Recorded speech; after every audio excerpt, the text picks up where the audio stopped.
안녕하세요. 21세기 학문의 중심은 어딜까요? 아마 미국이라는 거를 부정하기는 힘들 겁니다. 철학의 경우에는 조금 중심을 따지기가 애매한 측면이 있긴 합니다. 왜냐면은 다양한 뿌리의 생각을 존중해야 한다는 것 자체가 철학의 지금 이 시대의 중요한 정신으로 떠오르고 있으니까요. 그런데 굳이 어쨌든 따지자면 철학도 미국이 중심인 것 같긴 합니다. 근데 미국의 주류 철학이 분석 철학이다라고 말해지는데요. 오늘 다룰 버트란드 러셀은 20세기 영국의 가장 유명한 수학자이자 철학자인데요. 분석 철학의 작은 아버지 정도의 대우를 받고 있는 사람입니다. 지금 이 시대의 주류 철학이 분석 철학이다 보니까 러셀은 많은 현대 철학 분과들에서 아주 중요하게 꼭 다루는 인물입니다. 오늘은 러셀의 기념비적인 논문인 온 디노팅을 중심으로 러셀의 분석 철학적 작업에 대해서 간단히 알아보려고 합니다. 온디노팅에서는 러셀의 한정기술구에 대한 이론이 잘 드러나 있습니다. 한정기술구는 어떤 구체적인 대상을 한정해서 가리키는 형식을 가진 구를 말합니다. 예를 들어서 우리 집 냉장고에 딱 하나 남은 빨간 사과. 이 언어 표현은 어떤 구체적인 사과 하나를 딱 특정해서 가리키죠. 이런 언어 표현을 한정기술구라고 하는데 영어에서 the 뭐뭐뭐뭐 이런 식으로 표현이 되게 됩니다. 근데 러셀은 이 한정기술과 관련해서 논리적으로 아주 많은 퍼즐들이 발생한다고 생각했습니다. 예를 들어서 현재 프랑스 왕은 대머리다. 이 명제는 한정기술구를 포함하고 있는 명제인데요. 논리학에서 기본적으로 명제는 참 아니면 거짓이어야 합니다. 그런데 현재 프랑스 왕이 없거든요. 그러니까 그 한정기술구가 가리키는 대상이 없습니다. 그러면 현재 프랑스 왕은 대머리다. 이 명제는 참인가요? 거짓인가요? 참이라고 하기도 애매하고 거짓이라고 하기도 애매하단 말이죠. 그러면은 현재 프랑스의 왕은 대머리가 아니다. 이 명제는 어떤가요? 참인가요? 거짓인가요? 논리학의 기본 법칙인 모순율에 따르면 서로 반대되는 문장 중에 하나가 참이면 나머지는 거짓이어야 합니다. 근데 뭐 하나를 참이라고 말하고 뭐 하나를 거짓이라고 말하기가 되게 애매한 것 같습니다. 러셀은 좋은 논리학 이론은 가능한 한 많은 논리학적인 퍼즐들에 대해서 답변을 내놓아야 한다고 생각했습니다. 마치 좋은 물리학 이론이 기존의 이론들로는 잘 설명되지 않았던 퍼즐들에 대해서 좋은 설명을 제공하는 것처럼요. 근데 러셀이 보기에 기술구와 관련된 부분에서는 기존의 논리학이랑 잘 안 들어맞는 부분이 많아 보였습니다. 보통 기술구는 어떤 대상을 가리킴으로써 의미를 갖는다고 생각됐거든요. 근데 현재 프랑스의 왕 같은 경우처럼 만약에 가리키는 대상이 존재하지 않는 경우, 그런 경우에는 그 기술구가 포함된 명제의 의미를 이해하기가 되게 어려워집니다. 그리고 퍼즐은 이것만 있는 게 아닙니다. 또 하나 살펴보면 이문열은 우리들의 일그러진 영웅의 저자이다를 생각해보면 만약에 우리들의 일그러진 영웅의 저자라는 기술구가 이문열이라는 사람을 가리킨다고 한다면 이문열은 우리들의 일그러진 영웅의 저자이다. 이 명제나 이문열은 이문열이다. 이 명제나 논리적인 차원에서는 서로 똑같은 명제가 된단 말이죠. 근데 우리가 직관적으로 이 두 명제는 서로 뭔가 굉장히 다르다고 느낍니다. 만약에 나중에 알고 보니까 이문열 씨가 사실 우리들의 일그러진 영웅의 저자가 아니다라고 밝혀진다면 앞에 그 이문열은 우리들의 일그러진 영웅의 저자이다라는 명제는 거짓 명제가 되는데 이문열은 이문열이다. 이 명제는 여전히 참이란 말이죠. 근데 이 경우에 대해서 아니 그러면 애초에 우리들의 일그러진 영웅의 저자라는 기술구가 이문열 씨를 가리키지 않았던 거 아니냐 이렇게 주장할 수도 있는데 근데 그렇게 따지면 어떤 기술구가 어떤 대상을 가리킨다는 것 자체가 좀 어려워 보입니다. 그러니까 예를 들어서 우리 집 냉장고에 딱 하나 남은 빨간 사과라는 기술구를 통해서 내가 뭔가를 가리킨다고 생각했는데 나중에 알고 보니까 냉장고 깊숙한 곳에 사과가 하나 더 있었다고 생각을 해봅시다. 이런 식으로 자꾸 따지다 보면 기술구를 포함한 명제가 과연 제대로 된 의미를 가질 수나 있나? 어떤 기술구라는 게 어떤 거를 제대로 가리킬 수나 있는 거냐? 하는 건지가 되게 애매해지는 것 같습니다. 근데 우리는 기술구를 사용해서 일상적으로 굉장히 많은 문장들을 표현하고 또 과학적인 지식을 나타내는 그런 경우에도 기술구를 많이 사용한단 말이죠. 그러니까 단순히 기술구를 우리 언어에서 제거하자 뭐 이렇게 말할 수는 없습니다. 왜냐면은 우리가 많은 지식들을 산출해내는데 기술구를 쓰니까요. 자, 그렇다면은 기술구에 대해서 뭔가 좀 더 좋은 이론을 내놔야 되는 게 아니겠느냐 하는 게 러셀의 생각입니다. 러셀이 이 퍼즐들을 해결하기 위해서 낸 아이디어는 놀랍게도 한정 기술구는 그 자체로는 아무런 의미도 가지지 않는다라는 겁니다. 아니 이게 무슨 소리냐? 우리가 기술구를 평소에 잘 똑하니 사용하고 있는데 의미가 없다니 그게 무슨 소리냐? 그러니까 러셀은 한정 기술구가 포함된 명제는 의미를 갖고 있는데 한정 기술구 자체에 따로 의미가 있는 건 아니다. 그렇게 말합니다. 이게 무슨 소리냐면 현재 프랑스 왕은 대머리다. 이 명제에는 분명히 의미가 있는데 현재 프랑스의 왕이라는 기술구 자체의 의미가 있는 건 아니다. 그렇게 주장을 하는 겁니다. 상당히 독특한 주장인데요. 러셀이 왜 이런 독특한 주장을 하게 됐냐? 만약에 한정 기술구가 그 자체로 의미를 갖는다고 생각해 봅시다. 그러면 현재 프랑스의 왕은 대머리다. 이 명제는 너무나 명백하게 주술 명제일 겁니다. 현재 프랑스의 왕이라는 말을 통해서 독립적으로 특정하게 지칭되는 의미되는 어떤 주어가 딱 있고 그 주어가 대머리라는 수어를 통해서 수식된다는 거죠. 그래서 주술 문장입니다. 근데 이렇게 생각하면은 퍼즐이 생겨난다는 걸 앞에서 봤습니다. 뭔가가 대머리긴 한데, 그러니까 이 문장을 통해서 뭔가가 대머리다라고 표현되고 있긴 한데, 그 뭔가가 없어요. 그럼 도대체 뭐가 대머리라는 거냐? 이런 문제가 생기면서 명제의 의미 자체가 되게 이상해집니다. 이해하기가 힘들어집니다.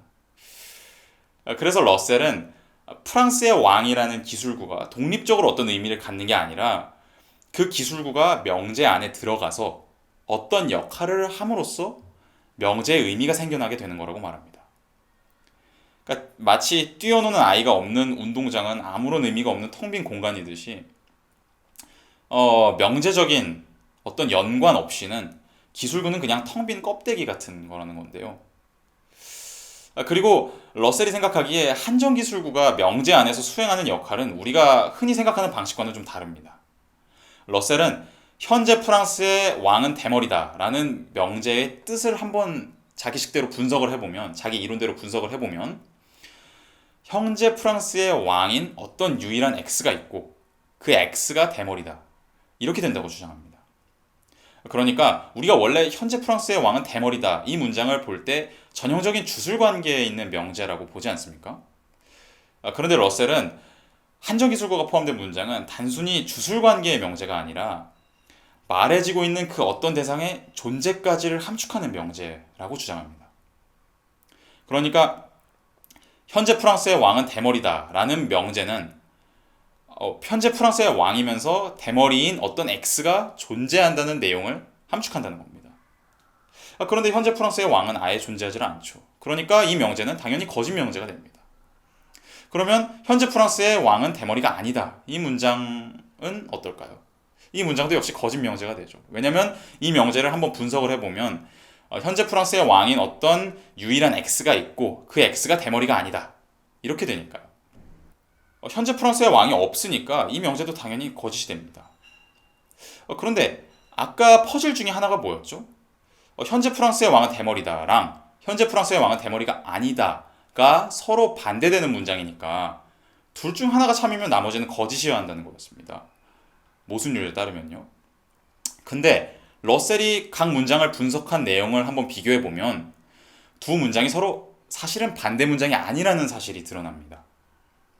현재 프랑스의 왕인 어떤 유일한 X가 있고 그 X가 대머리다 와 현재 프랑스의 왕인 어떤 유일한 X가 있고 그 X가 대머리가 아니다 이렇게 분석된 명제들끼리를 비교해보면 앞부분은 공유하고 있고 뒷부분만 서로 반대되죠. 이런 경우에는 논리학적으로 반대 문장이 아닙니다. 반대 명제가 아닙니다. 여기서 중요한 건 뭐냐면 겉보기에 마치 단순한 주술 명제 같아 보였던 명제가 러셀의 틀을 가지고 분석해보면 단순한 주술 명제가 아닌 것으로 드러나고, 또 서로 반대되는 것 같아 보였던 명제들을 분석해보면 사실 반대 명제가 아니라는 게 드러난다는 겁니다. 그러니까 명제들, 문장들은, 언어 표현들은 그냥 겉보기에 일상적으로 파악하는 것과는 사실 분석해보면 그 의미가 다를 수 있다는 겁니다.